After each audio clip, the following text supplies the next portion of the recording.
Hi ಸ್ನೇಹಿತರೆ, ಎಲ್ಲರಿಗೂ ಶುಭೋದಯ.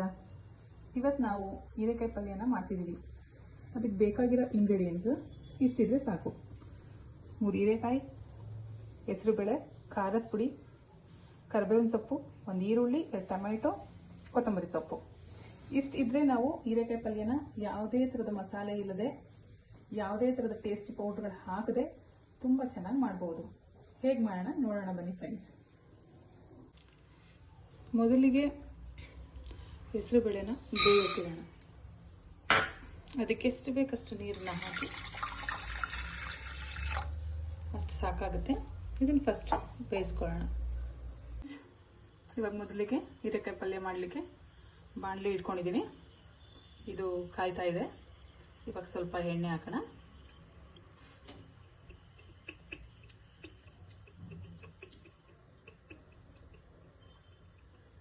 ಒಂದು 4 to 5 ಸ್ಪೂನ್ಸ್ ಎಣ್ಣೆ ಹಾಕೋಣ. ಎಣ್ಣೆ ಸ್ವಲ್ಪ ಬಿಸಿ ಆದಮೇಲೆ ಸಾಸಿವೆ ಹಾಕೋಣ.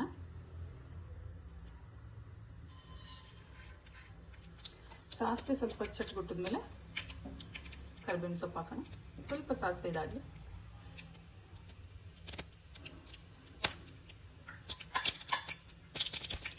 ಕರಿಬೇವಿನ ಸೊಪ್ಪು ಹಾಕೋಣ. ಅದಾದಮೇಲೆ ಈರುಳ್ಳಿ ಹಾಕೋಣ.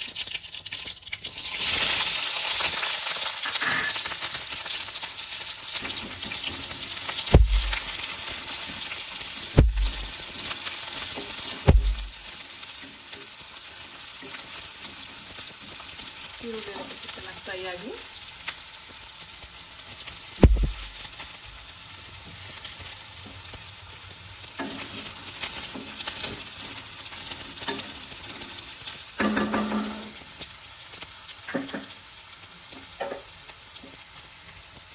ಇವಾಗ ಈರುಳ್ಳಿ ಎಲ್ಲ ಫ್ರೈ ಆಗಿದೆ. ಟೊಮೊಟೊ ಹಾಕೋಣ.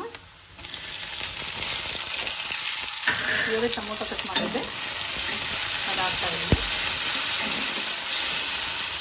ಟೊಮೊಟೊ ಚೆನ್ನಾಗಿ ಸ್ಮ್ಯಾಶ್ ಆಗಬೇಕು.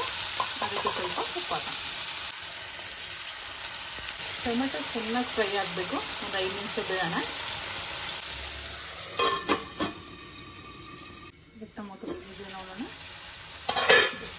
ಫ್ರೈ ಆಗ್ತಾ ಇದೆ. ಚೆನ್ನಾಗಿದೆ.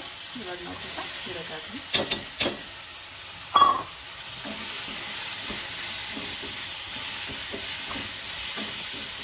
ಹೀರೆಕಾಯಿ ಚೆನ್ನಾಗಿ ಎಣ್ಣೆಲಿ ಫ್ರೈ ಆಗಬೇಕು.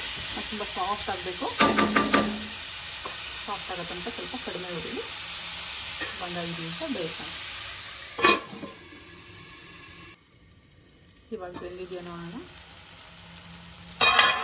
ಹೀರೆಕಾಯಿ ಪರ್ಫೆಕ್ಟ್ ಆಗಿದೆ. ಸೊ ಇವಾಗ ನಾವು ಬೇಯಿಸಿರೋ, ತುಂಬ ಏನು ಬೇಯೋದು ಬೇಡ. ಓಕೆ, ಇದು ಬೆಂದಿದೆ. ಇನ್ನು ಇದರಲ್ಲಿ ಸ್ವಲ್ಪ ಬೇಯುತ್ತೆ, ಅವಾಗ ಈಕ್ವಲ್ ಆಗುತ್ತೆ. ಇದನ್ನು ಇದಕ್ಕೆ ಹಾಕೋಣ. ಸೊ ಈ ಥರ ಮಾಡೋದ್ರಿಂದ ನಿಮಗೆ ಕ್ವಾಂಟಿಟಿನೂ ಜಾಸ್ತಿ ಸಿಗುತ್ತೆ ಮತ್ತು ಟೇಸ್ಟು ತುಂಬ ಚೆನ್ನಾಗುತ್ತೆ.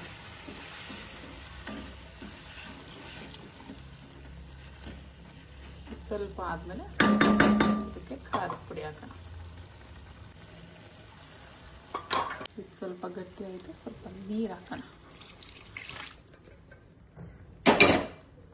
ಇವಾಗ ಇದು ಸ್ವಲ್ಪ ಸಾಲ್ಟ್ ಹಾಕಿ ಕೊತ್ತಂಬರಿ ಸೊಪ್ಪು ಹಾಕಿದ್ರೆ ಸ್ವಲ್ಪ ಒಂದು 5-10 ನಿಮಿಷ ಬೇಯಿಸಿದ್ರೆ ಹೀರೆಕಾಯಿ ಪಲ್ಯ ರೆಡಿ. ಹೀರೆಕಾಯಿ ಪಲ್ಯ ರೆಡಿ.